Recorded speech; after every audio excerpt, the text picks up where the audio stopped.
Usted está ingresando en una zona de alta peligrosidad. Usted está ingresando en una zona de alta peligrosidad.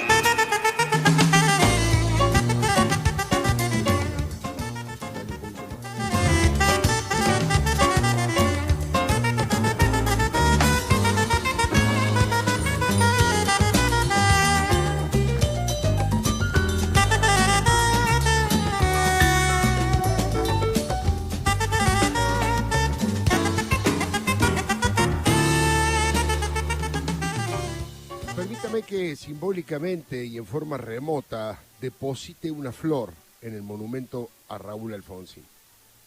El radicalismo de La Plata convocó a colocar claveles rojos y blancos en el monumento que lo recuerda y que está emplazado en la Plaza Moreno, frente a la municipalidad. Me sumo con toda humildad. Hay que decir, por supuesto, que hace poco, en este mismo espacio, le rendimos un homenaje con motivo del día de su nacimiento. Es cierto, hace poco, pero es tanta la basura corrupta y autoritaria que hoy inunda las calles de nuestra bendita Argentina que no está de más perfumar el día y reconocerlo nuevamente. Un día como hoy, hace 12 años, murió Alfonsín y se estrujó el alma de los argentinos. Se nos instaló un agujero negro en nuestra conciencia ciudadana. A las 20:30 el doctor Alberto Sattler lo anunció formalmente, estaba en la cama del dormitorio del histórico departamento de la calle Santa Fe al 1600. Lo acompañaba toda su familia cuando finalmente se quedó dormido para siempre. Dejó de sufrir, era tan grande los dolores que le tuvieron que dar morfina para poderlo soportar. Respiraba por un tubo de oxígeno, le había hecho mucho daño ese maldito cáncer de pulmón con metástasis ósea, que encima se complicó con una neumonía.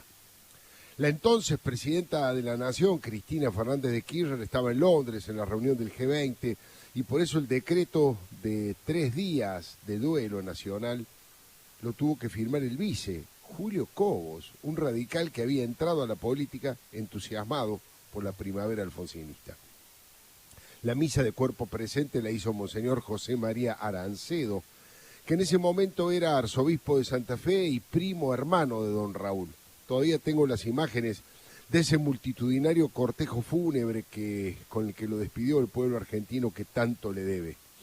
La Cureña partió desde el Congreso por Callao hasta el cementerio de la Recoleta. El regimiento de granaderos a caballo lo escoltó hasta la última morada. Julio Bárbaro, un peronista hasta los huesos, lo definió como el mejor presidente que tuvimos desde la recuperación de las instituciones en 1983.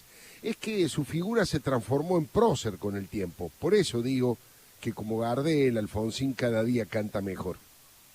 Creció y se agigantó porque supo honrar la política y porque hizo de la honradez y de la ética, de la responsabilidad, sus principios y sus principales banderas. Su gestión tuvo ataques de todo tipo, pero Alfonsín respondió sin una gota de autoritarismo ni violencia y cero corrupción. Era un gallego calentón, como él decía de sí mismo, que se enojaba cuando elogiaban su honradez, es que no concebía otro tipo de comportamiento. En el 2007, durante un largo reportaje, dijo que Cristina tiene un déficit muy grande, que es su iracundia, y del populismo agregó que es una plaga en cualquier parte, es algo sin doctrina, puja de poder, no respeta, crea su propia institucionalidad. Oscar Muñoz escribió que Alfonsín detestaba la demagogia, no amenazaba ni apretaba, su verbo era persuadir, aunque había que aguantarlo, La persuasión resultaba agobiante, difícil de resistir, y agregó que su tolerancia no era tibieza, no rehuía el debate. En plena capilla Estela Maris se paró y tomó la palabra para refutar a un religioso promilitar, a Monseñor José Medina. Otra vez, ante una sociedad rural que lo silbaba, dijo que es fascista no dejar hablar al orador. No invocaba la investidura presidencial, sino simplemente el derecho a expresarse. Me pregunto y les pregunto, ¿volverá Alfonsín? ¿Cuándo? Porque él también habita en el corazón de su pueblo. ¿Tendremos los argentinos la posibilidad de comprobar en la práctica la verdad y la justicia de su prédica? Por eso don Raúl está en la eternidad. Seguramente está tomando unos mates con don Hipólito Yrigoyen y don Arturo Illia en el cielo de la austeridad. No tengo dudas, con las manos limpias. O a lo mejor saludando a la gente por las calles de la memoria o de la dignidad, con la frente alta, como le gustaba hacer aquí en la tierra. Don Raúl, el padre de la democracia recuperada, sigue caminando lento como perdonando el viento, según la poesía emblemática del Día del Padre. Don Raúl, firme en sus convicciones y peleando con coraje contra ese maldito cáncer que lo rompió, pero que no lo pudo doblar, como proclamaba Alem. Con todos sus errores, con todas sus equivocaciones, a 11 años de su muerte, creo que Alfonsín es mejor que la media de los presidentes que tuvimos. Y si me apura, creo que es mejor que la media de la sociedad que tenemos. No quiero decir que el doctor Raúl Alfonsín haya sido un presidente perfecto, de ninguna manera. Fue tan imperfecto y tan lleno de contradicciones como todos nosotros. Es que la democracia es imperfecta, pero nadie puede desmentir que Alfonsín fue un demócrata cabal. Nunca ocupó ningún cargo durante ninguna dictadura, y eso que muchos de sus correligionarios sí lo hicieron. Estuvo detenido por ponerle el pecho a sus ideas. Fue un auténtico defensor de los derechos humanos de la primera hora y en el momento en que las balas picaban cerca, ¿no? Es que fue su bandera permanente. Se jugó la vida por eso. No fue por una cuestión de oportunismo ni para cazar dinosaurios en el zoológico. Fue defensor de presos políticos durante la dictadura, reclamó por los desaparecidos y fue cofundador de la Asamblea Permanente por los Derechos Humanos. Vale la pena recordar que Alfonsín hizo todo eso, digo, como para respetar la sagrada verdad de los hechos. Por eso, con toda autoridad, después parió el Nunca Más y la CONADEP y el histórico juicio de las juntas militares que ningún otro país del mundo se atrevió a hacer con la dictadura en retirada, pero todavía desafiante, poderosa y armada hasta los dientes. Tuvo sublevaciones militares carapintadas, paros salvajes de la CGT, de Ubaldini y golpes de mercado que intentaron derrocarlo. Es verdad que también existieron los errores y los horrores propios, digo, la economía de guerra, el desmadre inflacionario, la gran desilusión frente al Felices Pacos o el punto final, y el derrumbe de la confianza en la capacidad para gobernar y ese descontrol que terminó con la entrega anticipada del poder. Ahora, si tratamos de ser lo más ecuánimes y rigurosos posibles, aparecen las luces y las sombras de una gestión. Pero el paso del tiempo y la comparación con lo que vino después lo deja a Raúl Ricardo Alfonsín del lado bueno de la historia, en la vereda del sol, entrando a los libros como un héroe que se definió como el más humilde de todos los servidores del pueblo. Nadie puede negar que fue un patriota. Cada día lo extrañamos más. En estos tiempos de cólera, su sabiduría nos podría iluminar el camino. Aquellas frases dichas casi como testamento: si la política no es diálogo, es violencia, o gobernar no es solo conflicto, es básicamente construcción. Algo así como decir que la palabra enemigo hay que extirparla del diccionario político, que solo hay que marginar a los golpistas y a los corruptos.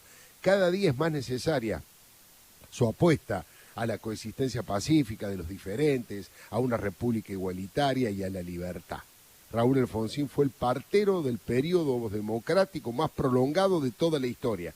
Siempre será como un símbolo de la luz de las ideas que salieron del túnel de la muerte y el terrorismo de Estado.